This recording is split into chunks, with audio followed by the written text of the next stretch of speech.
Hello, this is Dave Sugarbaker, and today is the 18th day of May 2025. And I'm going to talk about the Creed today, that is the Apostles' Creed. And I have a one-verse definition of faith from Paul, and he does a really good job on this definition. This is from Hebrews 11:1. Now, faith is confidence in what we hope for, and assurance about what we do not see. I'm going to read that again. Now, faith is confidence in what we hope for and assurance about what we do not see. I was raised Baptist. When I decided to go to seminary, I had a half dozen American Baptist seminaries to choose from, and I chose Berkeley Baptist Divinity School in Berkeley, California, because it was the only Baptist theological school that was not set off on a hill somewhere. It was in the middle of Berkeley, with all of the push and pull that implies. The school was half a block from People's Park, if you remember that, and it was 2 blocks from Sproul Plaza, the south entrance to the University of California. Many a UC student was tear-gassed in Sproul Plaza.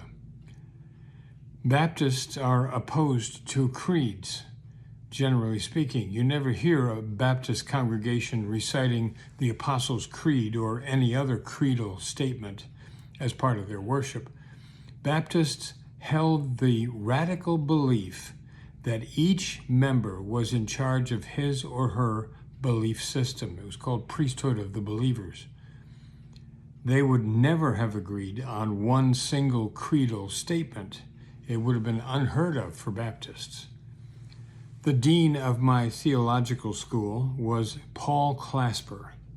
As dean, he was involved with all of the other theological schools in Berkeley, and there were many, on Holy Hill, which was north of the UC campus in Berkeley.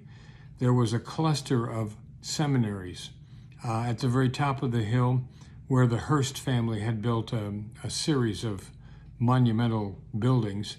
It became the Pacific School of Religion and housed the Methodist and the Congregational Seminary. Then there were the Episcopals, the Lutherans, the Presbyterians, the Unitarians, the Baptists, Franciscans, Dominicans, Jesuits, and, believe it or not, the Buddhists.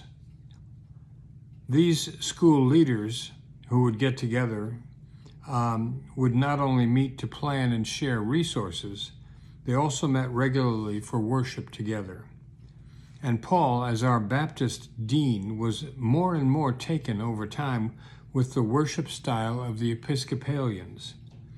Over the course of several years, he came to understand himself as becoming more and more Episcopalian and less Baptist.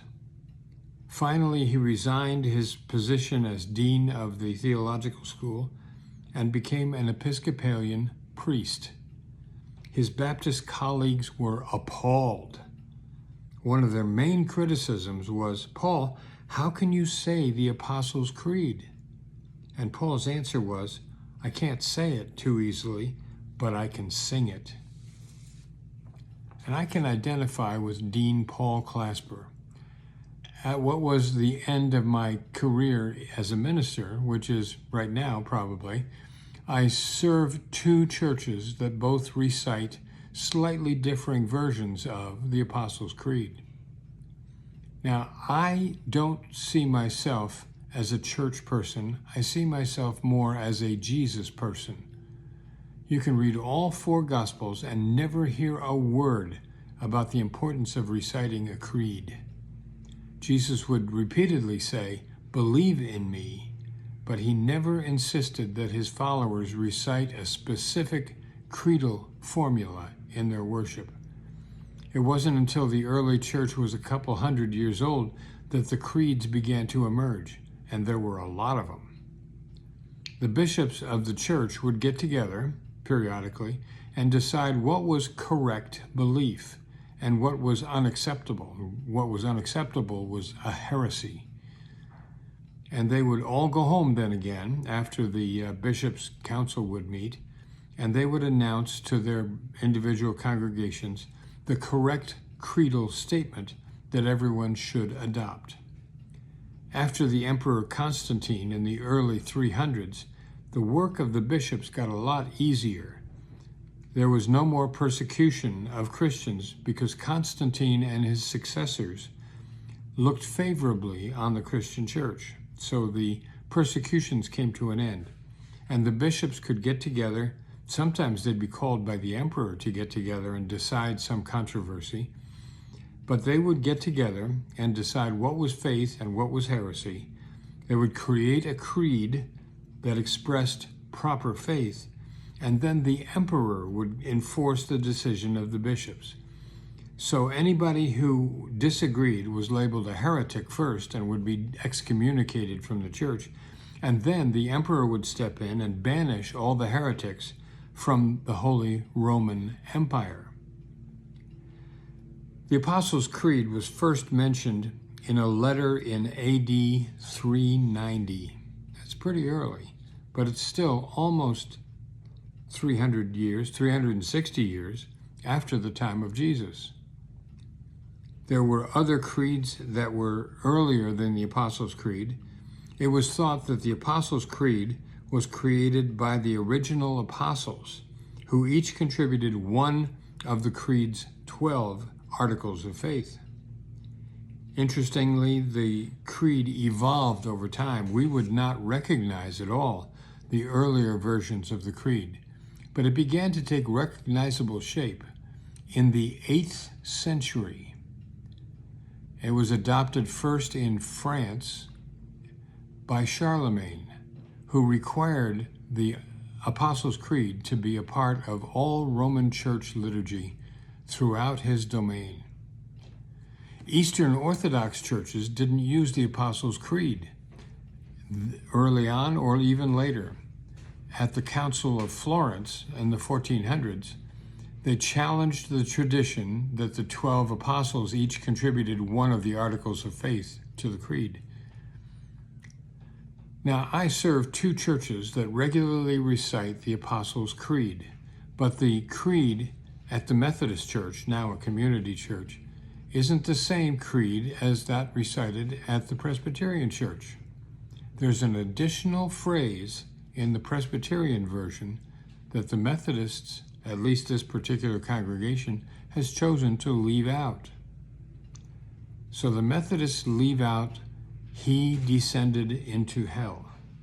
So whereas the Presbyterians say he was crucified, died, and was buried, he descended into hell, on the third day he rose again, the Methodists would leave out that hell business and they would say he was crucified, died, and was buried, on the third day he rose again. Now, my guess is that this one deleted phrase is evidence of a huge theological battle somewhere in the past 200 years or so. But that's been the effect.